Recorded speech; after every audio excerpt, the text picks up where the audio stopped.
दोस्तों मेरे पास में है ROARO 2021 वाला पेपर और 2021 वाले पेपर के हिसाब से दोस्तों आपको बताना चाहता हूं कि ROARO एग्ज़ाम के लिए जब आप इतिहास की तैयारी कर रहे हैं तो आप कौन सी ऐसी गलती कर रहे हैं जिसकी वजह से दोस्तों आपको मेहनत बहुत करनी पड़ रही है लेकिन आपको चीज़ें याद नहीं हो पा रही हैं। उसका कारण मैं आपको बताने वाला हूँ, अदरवाइज़ आप विश्वास मानिए कि मेहनत ही करते रह जाओगे, आप चीज़ों को सीख नहीं पाओगे। क्योंकि पढ़ना एक अलग चीज़ होती है और सिलेक्शन लेना एक अलग चीज़ होती है। जब तक इस डिफरेंस को नहीं समझोगे एग्ज़ाम निकालना बहुत मुश्किल हो जाएगा। देखो, मेहनत आप लोग बहुत ज़्यादा कर रहे हो लेकिन याद नहीं हो रहा है। उसकी सबसे बड़ी गलती है कि जैसा कि दोस्तों हम अपने इस समय जो ROARO का हमारा बैच चल रहा है उस बैच में हिस्ट्री लगभग फिनिश होने को आई है और ऐसे ऐसे बच्चों को मैंने दोस्तों हिस्ट्री सिखा दिया जिसको ज़िंदगी में कभी भी हिस्ट्री समझ में नहीं आई थी।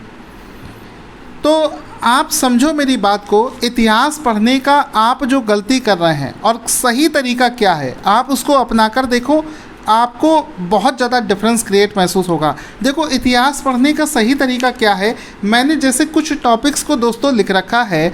तो होता क्या कि इतिहास का एक टॉपिक जो है वो अपने पिछले टॉपिक से कनेक्टेड होता है, जुड़ा हुआ होता है।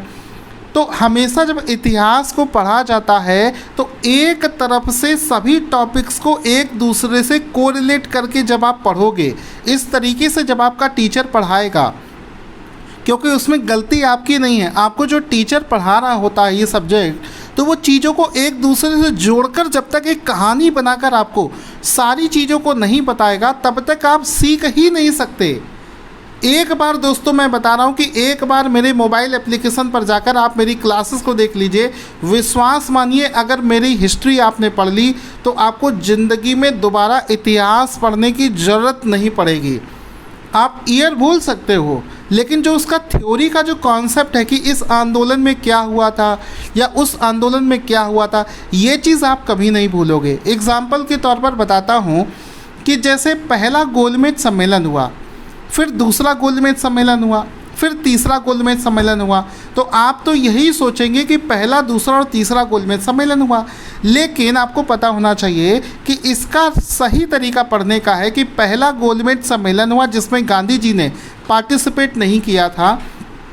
उसके बाद में उस गांधी जी को मनाने के लिए गांधी इरविन समझौता पहले और दूसरे सम्मेलन के बीच में हुआ था, जिसमें गांधी जी से रिक्वेस्ट करी गई थी कि आप दूसरे गोलमेज सम्मेलन में पार्टिसिपेट करें, जिसके बाद में दूसरा गोलमेज सम्मेलन हुआ था।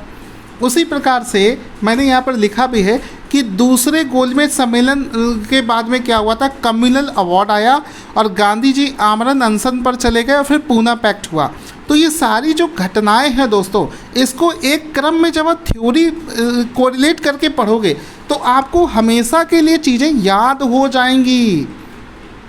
अदरवाइज़ क्या होगा कि अगर आप एक घटना से दूसरी घटना का लिंकेज नहीं बनाएंगे, उसको एक दूसरे से जोड़कर दोस्तों जब तक नहीं पढ़ोगे तब तक आपको रटना ही पड़ेगा। फिर आपको मेहनत भी ज़्यादा लगेगी क्योंकि चीज़ें समझ लोगे तो ज़िंदगी भर के लिए याद हो जाएंगी और उसे रटने की कोशिश करोगे तो समझो कि रटने के लिए आपको हर तीसरे दिन उसका रिवीज़न करना पड़ेगा। यही कारण है कि तुम मेहनत तो बहुत कर रहे हो लेकिन तुम्हारा रिज़ल्ट नहीं आ रहा है क्योंकि तुमने चीज़ों को सही तरीके से नहीं पढ़ा है। किसी भी टीचर ने आज तक आपको सही तरीके से नहीं पढ़ाया है। अब 2021 का मैं पेपर दिखाता हूँ। चीज़ें दोस्तों बहुत ध्यान से समझना, क्योंकि एग्ज़ाम अगर आप सीरियस तैयारी कर रहे हैं तो आपको ये चीज़ें बहुत समझना ज़रूरी है। 2021 के पेपर में क्वेश्चन पूछा गया था, मैं पढ़कर आपको सुनाता हूँ। इतिहास की 4 घटनाएं दी गई हैं और उनको उनके टाइम के हिसाब से अरेंज करना है कि कौन सी घटना पहले हुई, कौन सी बाद में हुई। और इस टाइप के 5 क्वेश्चन हर साल पूछे जा रहे हैं, 5 क्वेश्चन। तो पहला प्रश्न है कि स्वराज पार्टी का गठन, दूसरा दे दिया भारत छोड़ो आंदोलन, तीसरा दे दिया जलियांवाला बाग हत्याकांड और चौथा दे दिया कैबिनेट मिशन प्लान। अब कह रहा कि इन चारों को अपने टाइमलाइन के हिसाब से आपको अरेंज करना है। अब समझना बात को, आप लोग क्या कर रहे हो, आपने तो लगा रखा है इसका रट्टाफिकेशन मतलब आपने ईयर याद किया था लेकिन आप ईयर भूल चुके हो। इस वजह से अगर आपको थ्योरी पता होती कि स्वराज पार्टी का गठन किन कंडीशन में हुआ था, अगर आपके टीचर ने आपको ऐसे समझाया होता कि भारत छोड़ो आंदोलन में क्या देश के समय चल रहा था, क्या सिचुएशन थी, कैसे उस समय ये आंदोलन शुरू हुआ था, तो आप इन सब चीज़ों को अच्छे से अरेंज करके पढ़ लोगे। इस वजह से इतिहास को कभी भी ऐसे मत पढ़ना कि आज क्लास 1 देखी तो कल क्लास 2, क्लास 4, आपको हमेशा क्लास 1, 2, 3, 4 एक सीक्वेंस में दोस्तों पढ़ना होता है।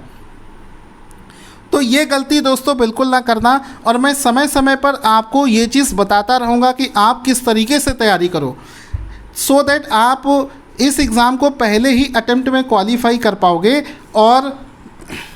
और यहाँ पर आपको बताना चाहूँगा कि हमारा दोस्तों जो पेड बैच चल रहा है RO एग्ज़ाम को लेकर, जो लोग सीरियस हैं सिर्फ वही लोग इस एग्ज़ाम के लिए हमसे जुड़ें। जो लोग YouTube से पढ़ना चाहते हैं वो पढ़ सकते हैं, वो हमारे बैच के लिए बिल्कुल भी अप्रोच ना करें, क्योंकि आप आज की डेट में जानते हैं YouTube से रैंडमली किसी भी वीडियो को देख लेने से आपका सिलेक्शन नहीं हो सकता। अगर आप सेलेक्ट होना चाहते हैं पहले ही अटेम्प्ट में, तो आपको एक गाइडेंस की ज़रूरत पड़ेगी।